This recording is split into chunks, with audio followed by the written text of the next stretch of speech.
Thanks everyone for joining us on our 7th episode of our quarantine series. I'm Megan Reed. Today's topic is really special to me because as a military wife, a veteran wife, I have some unique experiences with the way we've looked at mental health in my family and how we can move forward to make sure that we're taking care of ourselves. So today we have Tanya Mack. She's the outreach director with the Stephen A. Cohen Military Family Clinic. So Tanya, can you tell us a little bit about yourself? Yeah, hi, thanks for having me on. My name is Tanya Mack, and I am a military spouse. My husband was in the Marines, and now I am kind of serving that veteran community through the Cohen Clinic at MetroCare. I do outreach. I also am a kind of a peer facilitator for a veteran spouse resiliency group, but really just try to spend my time giving back to the military community on all those that have served us. So Great. Yeah, that's awesome. And thank you so much for what you do. I mean, it's extremely important to our community.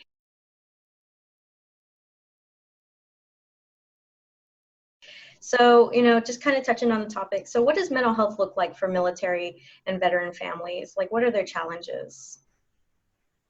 So veterans and military family members are faced with a unique set of mental health challenges that we treat at the Cohen Clinic with evidence-based practices, including PTSD, anxiety, depression, insomnia, all the things for the veterans and their family members.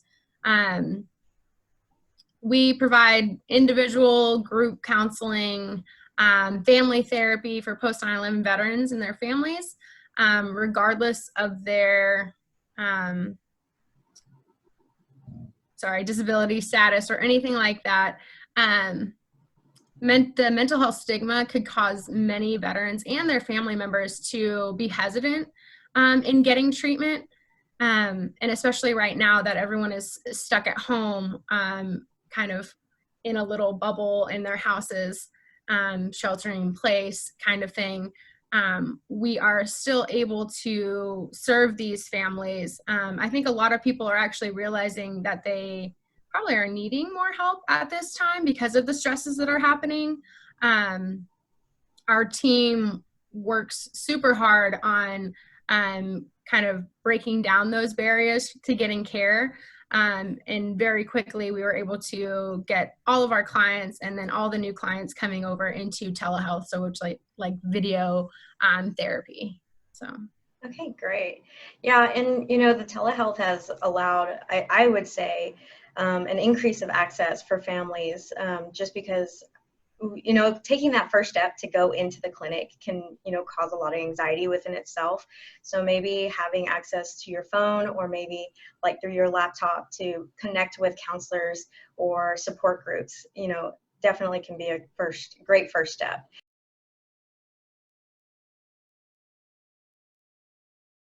So what are some of the threats that veterans and military families are facing during COVID-19 besides just the isolation? So, existing mental health challenges can be exacerbated by the current pandemic.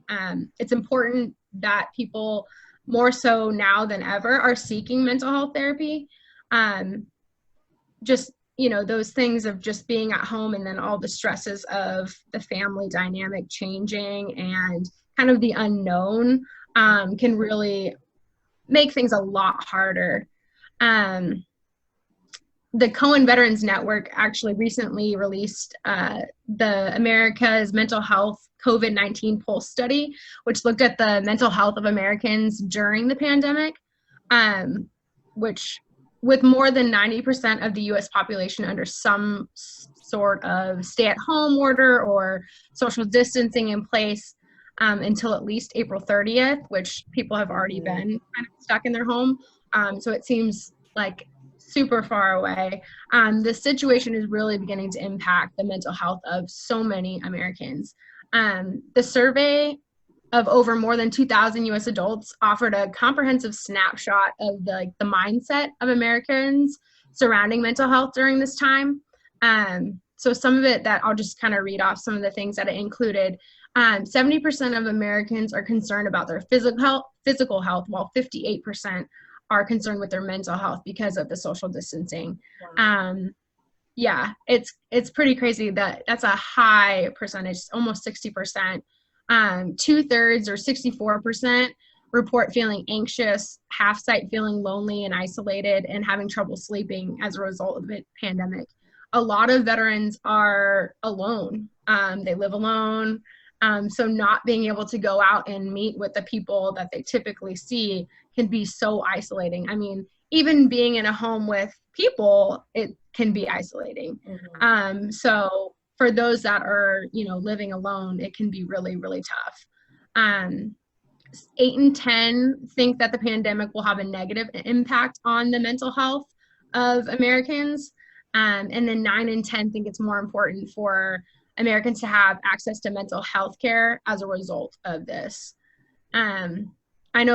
I think some important things to do at home would be, make sure you take that time for self-care, whatever that looks like for you, whether it be going and taking a walk with your dog or taking a walk alone, listening to music, playing music, creating something, moving your body, maybe exercising somehow, yoga, meditation.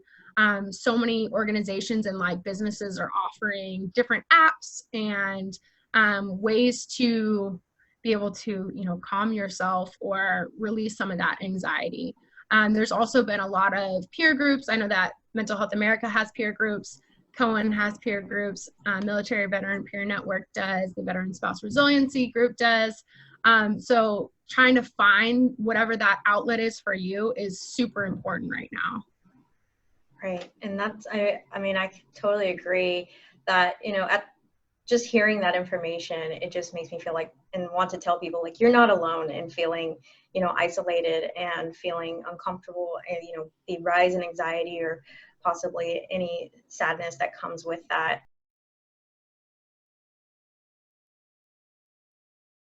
So at some point, there might be a time where you look at your family member or look at yourself and you're like, when should I seek help? Where's that point? I would say as soon as possible. As soon as you think that you need to be seeking help, you need to be seeking help. Right. I know, I believe it's on the CDC website. It's pretty much the same thing. If you feel the need or anything about that, you need to seek help. There's so many options for people right now, whether they be a veteran, a military spouse, a civilian, anyone. There's so many options that people just need to reach out. And for those that don't feel like they're going through a hard time, it's also important for you to be reaching out to the people that maybe you typically see, weekly or whatever, just to reach out with a phone call or a text or something, just to check in on people. It's overwhelming on social media, and even, a lot of times, like, I try to stay off of social media, and when I do, it's kind of just like a void of, let me just kind of scroll through and see some funny memes or whatever. But now you scroll through and that's all you see. So it can be super overwhelming. I've actually tried to not get on unless there's a specific reason, because typically that's when I feel more anxious about things. When I'm going through my day-to-day life, working from home, everything seems pretty normal now. But I guess knowing what may trigger you would be important, and how to deal with whatever that stress is. But if you in any way are thinking that you need to talk to someone, you need to reach out, whether it be a friend or an actual mental health professional. Reach out as soon as you feel that way. All right, great. Yeah, no, that's extremely important.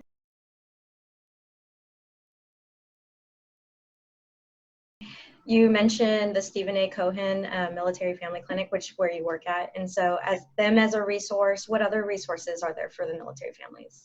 There are tons of resources out there for people here in like the Dallas-Fort Worth area. There's organizations, say the Course, 22 Kill, Warriors at Ease, which they do different things as well. There's Warrior Spirit Project, which I believe is hosting online meditation.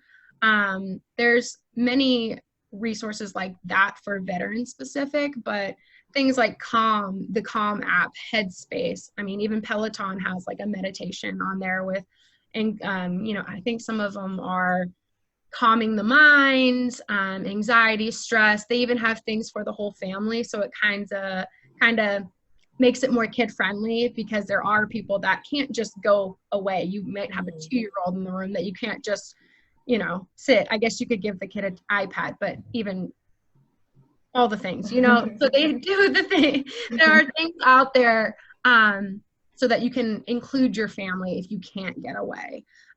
Today I was on a call, and you know, everyone's working from home right now, and then so when you're done with work, it doesn't exactly mean that you're, you know, you're not in a new place. Typically you finish work and you drive home and you've got that little break. Well, now you're working from home, and then you finish working, close your laptop, and you just walk out of the room, or you might be in the same room that you normally are in. So someone had said that they just took a drive, just got in their car and drove around for a little bit. So just finding whatever you need to do is important. But yeah, there's tons of resources. You could always go on Aunt Bertha. That's a website that has resources for all kinds of things. I know that people are potentially stressed if they've lost their job, or, you know, their financial situation might not be as it was now. There are resources there to find. You kind of just put your zip code in, and then you would find resources on whatever you might need, whether it be mental health, financial, all the things. So that's another resource that people can use. Great. And thank you so much, Tanya. You know, it's so relieving to hear from your side as a, you know, a veteran spouse, and knowing that there's all sorts of support centers that people and I could reach out to if I needed. And knowing that there is, you know, a point where I need to take care of myself and take care of our families. So thank you so much for being here. Everyone, thanks for watching. Subscribe to us, like our video, let us know in the comments what you think, and everyone take care of yourselves. Thank you. Have a great day. Thanks.